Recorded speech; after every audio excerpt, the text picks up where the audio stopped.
नमस्कार, आप देख रहे हैं एसपीटी न्यूज। पेश है 2 नवंबर रविवार दोपहर 3:15 बजे राजस्थान की बड़ी खबरें।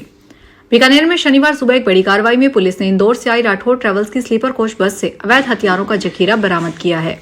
यह हथियार बस की सीटों के नीचे छुपाकर रखे गए थे, जो तस्करी के उद्देश्य से लाए जा रहे थे। पुलिस ने इस मामले में 3 संदिग्धों की पहचान कर उनके खिलाफ मुकदमा दर्ज किया है।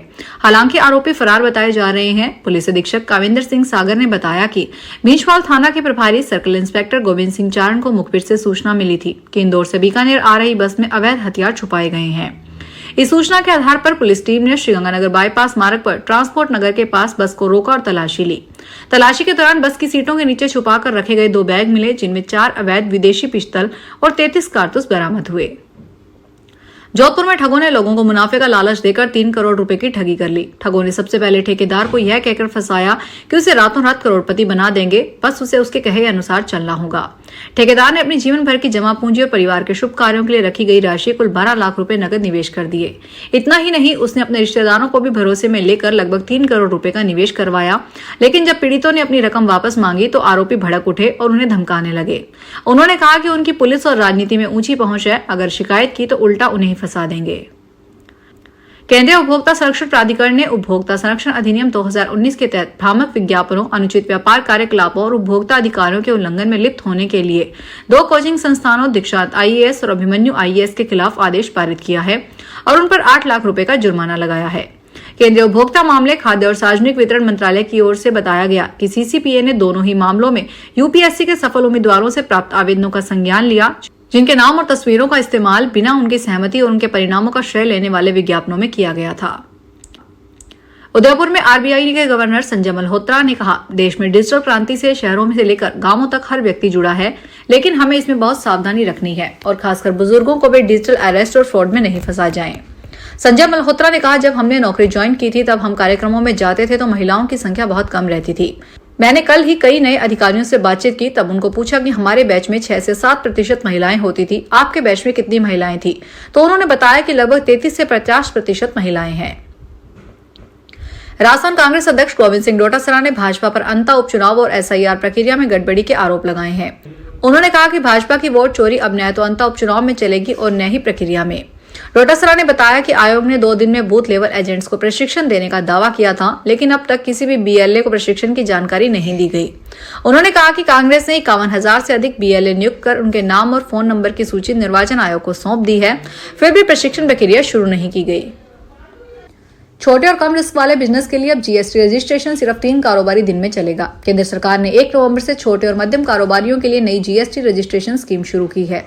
नई स्कीम का फायदा उन व्यापारियों को मिलेगा जिनकी मंथली GST 2.5 लाख से कम होती है। वहीं केंद्र सरकार ने अक्टूबर में हुए GST कलेक्शन के आंकड़े जारी किए हैं। अक्टूबर में गुड्स एंड सर्विसेज टैक्स में 1,96,000 करोड़ रुपए जुटाए गए। सालाना आधार पर इनमें 4.6 की बढ़ोतरी हुई है। पटौदी कस्बे के मुख्य बाजार में शनिवार बड़ा हादसा टल गया। एक दुकान के सामने अचानक बिजली का तार टूटकर गिर गया, जिससे वहां मौजूद दुकानदार और राहगीर बाल-बाल बच गए। तार गिरते ही तेज चिंगारियां निकली और मौके पर अफरा तफरी मच गई। आसपास के दुकानदारों ने तुरंत शोर मचाकर अन्य लोगों को सावधान किया, जिससे वे सुरक्षित दूरी पर हट गए। बताया गया कि गिरी हुई तार कुछ देर तक सड़क पर करंट छोड़ती रही, जिससे कोई भी उसके करीब नहीं जा सका। दुकानदारों ने तत्काल बिजली विभाग को सूचना दी, लेकिन करीब 10 मिनट तक बिजली आपूर्ति बंद नहीं की गई। गुर्जर आरक्षण संघर्ष समिति के संयोजक कर्नल किरोड़ी सिंह बैंसला के बेटे विजय बैंसला ने भजनलाल सरकार पर गंभीर आरोप लगाया है। कहा कि 8 जून 2025 को पीलूपुरा में हुई महापंचायत में हुए समझौते के 142 दिन बीत जाने के बावजूद एक भी बिंदु पर अमल नहीं किया गया।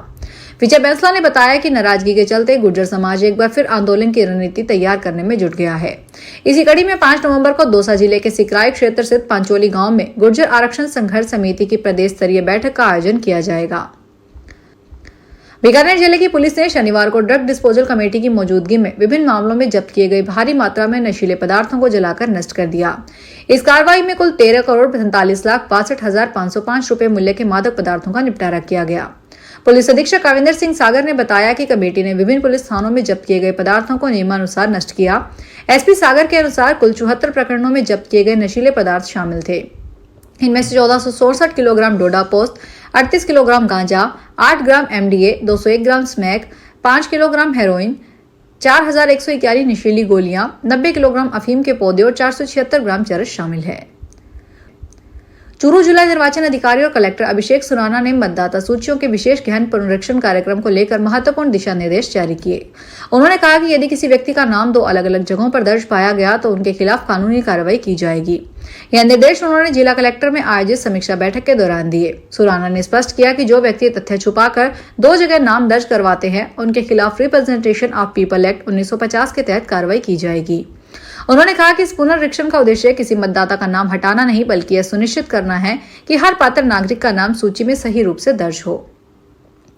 डिडवाना कुचामन जिले में नवसृजित उचित मूल्य दुकानों के लिए चयन प्रक्रिया पूरी होने के बाद सफल आवेदकों को चयन आदेश जारी कर दिए गए हैं।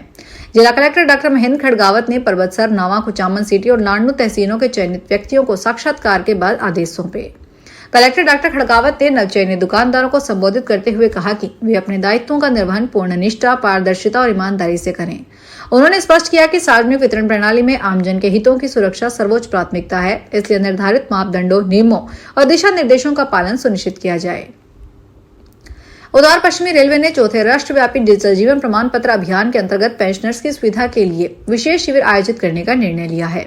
जोधपुर मंडल रेलवे अस्पताल में 3 से 30 नवंबर तक रोजाना सुबह 10 से विशेष शिविर लगाया जाएगा।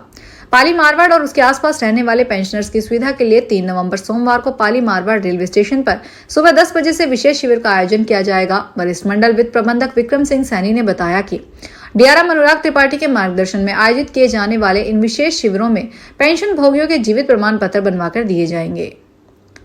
सऊदी अरब की राजधानी रियाद में भारतीय दूतावास की ओर से 3रा प्रवासी परिचय संस्कृति उत्सव मनाया गया। इसमें राजस्थानियों ने अपनी परंपराओं और संस्कृति का शानदार प्रदर्शन किया। अपनी समृद्ध संस्कृति, अटूट एकता और असाधारण सामुदायिक समर्पण के साथ अंतर्राष्ट्रीय मंच पर अपनी अमिट छाप छोड़ी। आयोजन में राजस्थान की टीम ने शानदार सांस्कृतिक प्रस्तुतियां दी, साथ ही बेहतरीन प्रबंधन और निस्वार्थ सेवा की मिसाल पेश की।